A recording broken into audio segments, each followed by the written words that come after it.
Another common test that's done in the field is called the pinch test. Basically what they do is they pinch off the line going to the source of the draft or vacuum, if you will, and then go ahead and pay attention to the manometer reading and also your voltage.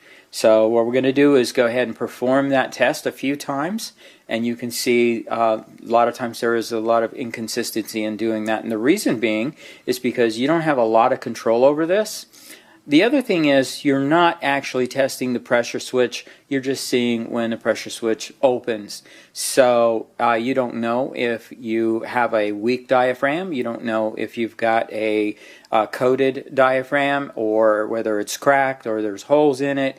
You also don't know that exact deadband that's in there. Now, a pressure switch must open within 10% of its rating, and this is a 0.80 inches of water column pressure switch. Before we do this test, I'm going to go ahead and show you how we have this hooked up.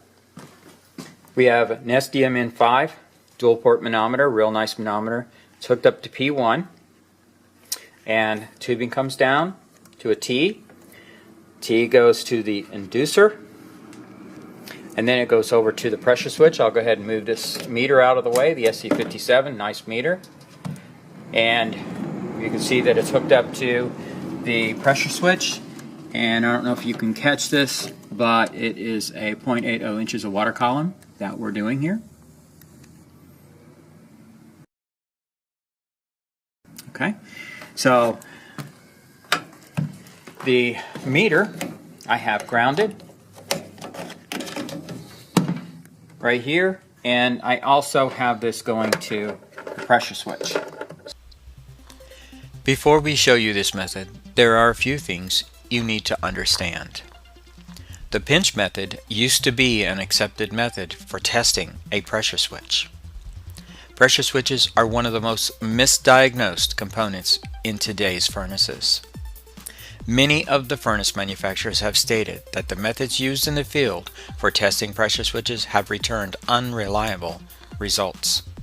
Because of this problem, many have mandated that the pressure switches be tested at the counter. Up to 93% of all pressure switches returned under warranty have been found to be perfectly fine. Your ears and eyes can deceive you. The readings are inconsistent and unreliable.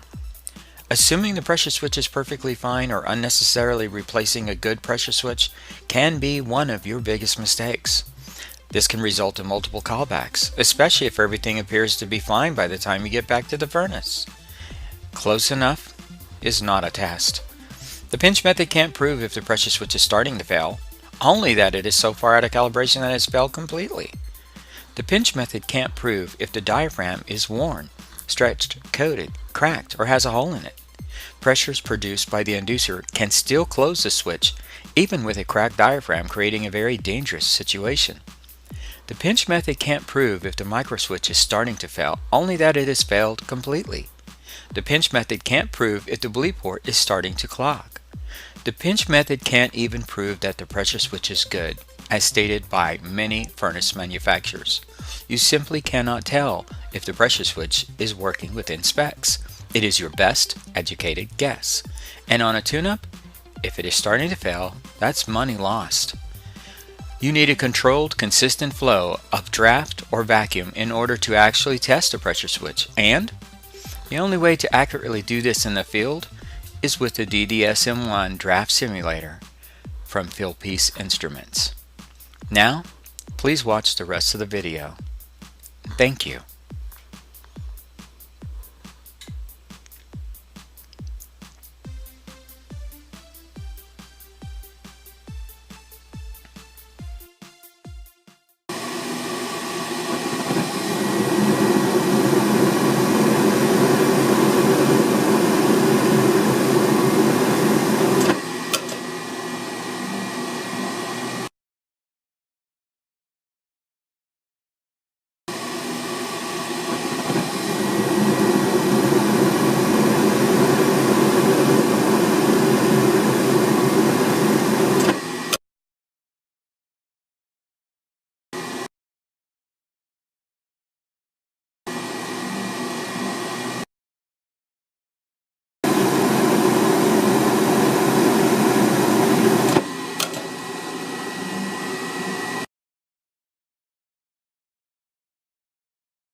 So you say, what's wrong with this?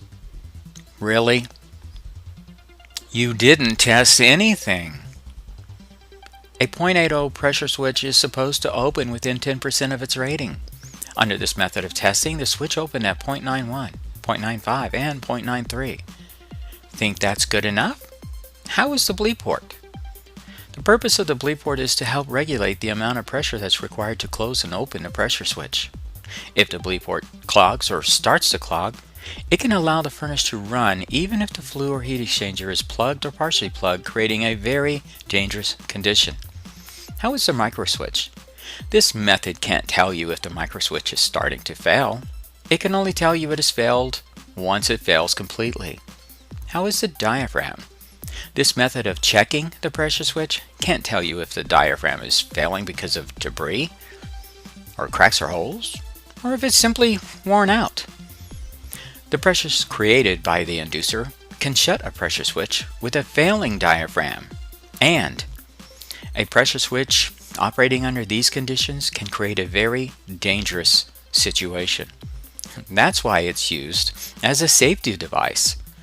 It is supposed to open, preventing a dangerous condition, but the pressure created by the inducer can prevent this from happening unless the pressure switch fails completely.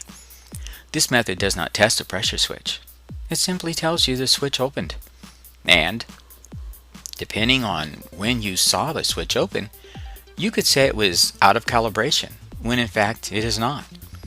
That's why this method is no longer an accepted method for testing pressure switches by furnace manufacturers. It isn't a test at all. It is simply your best educated guess. And guessing is not testing. To actually test a pressure switch, you need a controlled vacuum. This will enable you to not only verify the operation, but to also test to see if it is starting to fail, something you can't do with this type of procedure. And the only tool that can do this in the field confidently with accuracy is the DDSM-1 draft simulator from Fieldpiece Instruments. Be sure to watch Testing a Pressure Switch using the DDSM-1 draft simulator, and how to test the bleed port using the DDSM-1 draft simulator from Fieldpiece Instruments. Thank you for watching.